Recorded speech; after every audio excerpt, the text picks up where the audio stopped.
Wih, kedatangan narasumber hebat nih. Halo Teh Davina dan Teh Natasha. Nah, hari ini kita akan berbincang dan berdiskusi mengenai perubahan sosial budaya pada era globalisasi menggunakan teks tanggapan. Seperti yang kita tahu bahwa teks tanggapan ini bisa berupa kritikan, pujian, saran, dan masukan. Nah, seperti yang kita tahu nih, bahwa perubahan sosial budaya kan adalah perubahan norma-norma sosial, pola-pola sosial, interaksi sosial, pola perilaku, organisasi sosial, lembaga kemasyarakatan, lapisan-lapisan masyarakat, serta susunan kekuasaan dan wewenang. Nah, di mana dampaknya pada masa sekarang nih, semakin mudahnya nilai-nilai barat masuk ke Indonesia, baik melalui internet, televisi media, maupun media cetak yang banyak ditiru oleh masyarakat. Nah, dari persoalan atau dampak isu permasalahan ini, gimana nih Teh tanggapannya, atau gimana sih Teteh menanggapi permasalahan yang relate gitu dengan kehidupan kita? Oke, baik. Tanggapan saya ya, seperti yang kita ketahui ya, setiap harinya teknologi terus berkembang dan semakin canggih. Manusia pun tidak bisa dipisahkan dari pemanfaatan atau penggunaan teknologi. Banyak teknologi yang bisa dimanfaatkan untuk menunjang aktivitas manusia. Contoh paling mudahnya ialah kehadiran gadget sebagai sarana komunikasi dan pencarian informasi. Nah, memang sangat benar ya Teh. Tanggapan dari saya juga bahwa perubahan ini ya mengefektifkan dan lebih efisien gitu, apalagi di era sekarang yang serba digital. Juga kita merasakan 24 jam tuh pasti kita terlibat dengan teknologi dan juga internet. Apalagi sekarang kan lagi masa pandemi ya. Pasti kita tuh banyak waktu yang kita gunain ini akan buat study from home dan juga work from home.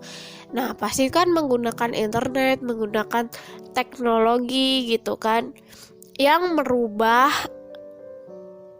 keseharian kita, biasanya sekolah offline kan begitu. Setuju banget sih, di era globalisasi ini mampu membawa perubahan sosial budaya, salah satunya penggunaan teknologi yang sangat memudahkan segala aspek pada aktivitas manusia. Namun, di balik kecanggihan dan kemudahan tersebut terdapat dampak negatif dari pengaruh globalisasi dalam kehidupan bangsa Indonesia loh. Nah, memang benar nih Teh, di balik dampak positif yang kita rasakan gitu ya, tentu saja ada dampak negatifnya di balik itu semua. Namun kita harus menyesuaikan, mau tidak mau, siap tidak siap, pasti menurut saya juga kan harus mengikuti perkembangan zaman. Zaman itu kan pasti berubah Teh ke yang lebih modern kayak gitu kan. Terus perubahan sosial budayanya pun pasti akan berubah. Nah, menurut saya juga kalau kita bisa mengikuti perkembangan zaman dan juga bisa menyesuaikan perubahan sosial budaya gitu ya, kalau nggak mau ketinggalan kayak gitu. Jadi harus mengikuti perubahan perkembangan zaman di era modern dan di era digital ini. Nah, benar banget tuh. Maka dari itu, sebagai penerus bangsa, kita harus mampu beradaptasi dengan perkembangan dan perubahan yang ada. Contoh paling mudahnya ialah kehadiran gadget sebagai sarana komunikasi dan pencarian informasi. Beradaptasi, berkembang, dan berinovasi ialah salah satu upaya wajib generasi muda dalam kemajuan teknologi saat ini. Dalam bidang sosial budaya misalnya, jika diperhatikan, cara berkomunikasi masyarakat Indonesia pada zaman dahulu banyak yang menjalin komunikasi dengan cara surat menyurat atau mengirim SMS. Namun, dengan adanya kemajuan teknologi telah mengubah kebudayaan di masyarakat dalam hal menjalin komunikasi. Kini, masyarakat terbiasa menjalin komunikasi lewat email ataupun lewat media sosial lainnya. Perubahan kebudayaan ini membawa dampak positif untuk masyarakat karena bisa menjalin komunikasi tanpa batas ruang dan waktu. Kemudian, gaya hidup juga tak luput nih dari kemajuan teknologi, memudahkan orang untuk menemukan berbagai informasi di internet. Tanpa disadari, gaya hidup individu atau kelompok mulai berubah. Perubahan ini ada yang bersifat positif positif dan ada pula yang negatif. Contoh perubahan gaya hidup yang positif ialah rajin berolahraga, menjaga pola hidup sehat, mengurangi konsumsi daging, dan lain sebagainya.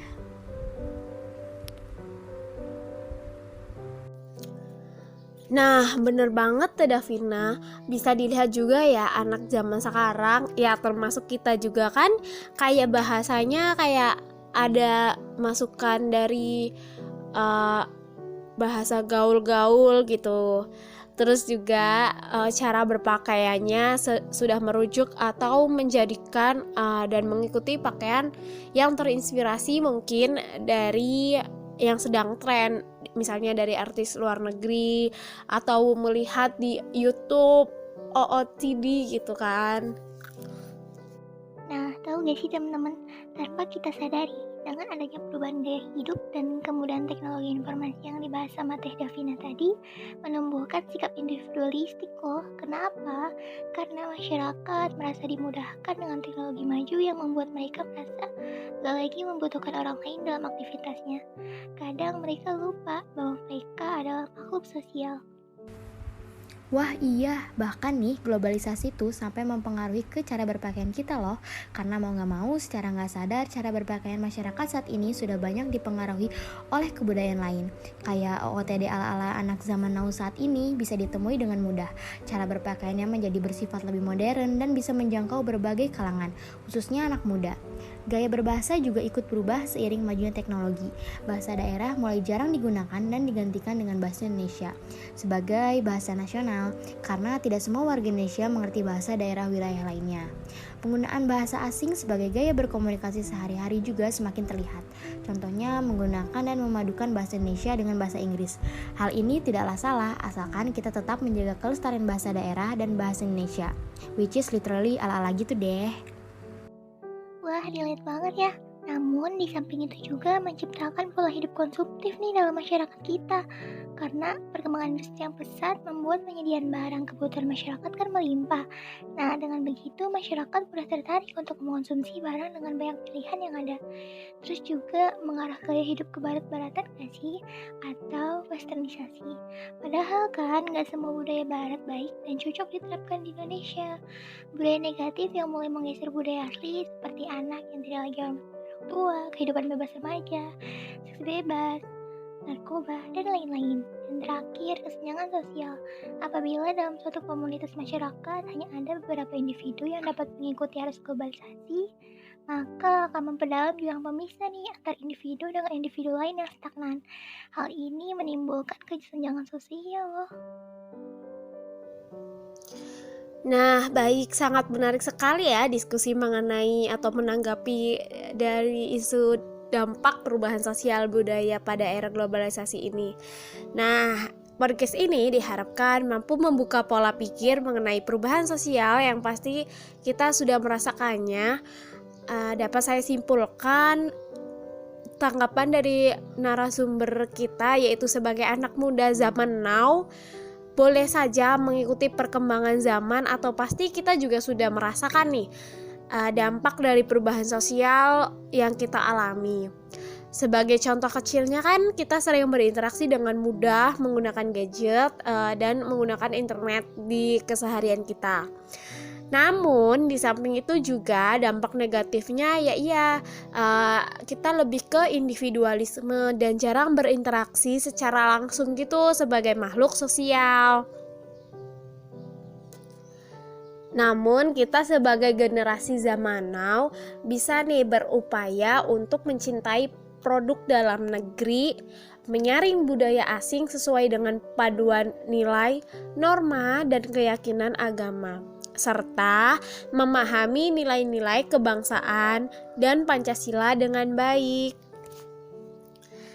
So, dari pembicaraan ini bisa diambil makna bahwa ada dampak positif dan negatifnya, namun kita harus berupaya mencintai produk dalam negeri. Terus kita harus menyesuaikan juga nih atau menyeimbangkan, memposisikan diri untuk mengikuti perkembangan, perubahan yang pasti terjadi dan sudah kita alami. Dan tidak mengikuti hal-hal yang memang dianggap negatif begitu ya. Baik teman-teman semuanya, terima kasih sudah mendengarkan. Terima kasih kepada narasumber hebat kita. See you next podcast.